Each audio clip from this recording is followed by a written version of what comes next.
मला ना लय दिवस झाले कॉलेजला जाऊन आला होता कंटाळा, त्यामुळे आज विचार केला की गावाला जायचं. काय असे सुंदर नजारे पाहत आपण पोहोचलो सरळ गावाला. आपल्या गावाला जाणं तर कोणाला नाही आवडत, प्रत्येकालाच आवडतं. आपले लहानपण गेले त्या गावात, किती आठवणी आणि बरंच काही. घरी पोहोचल्यावर अगोदर आपण गेलो आपले शेत बघायला, पण आपल्या शेताकडे जाणारा रस्ता थोडा खराब होता बरं का.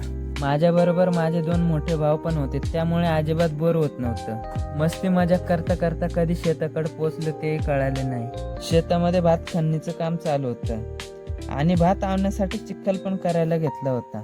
शेतामध्ये लावलेल्या निंबांच्या झाडाला एवढे मोठमोठाले निंब पण लागले होते. मग काय तर आपण त्यातले 2 निंब पाडले. एवढे मोठाले निंब कापायला आपल्याकडे काहीच नव्हतं. मग काय तर आपटले दगडीवरच.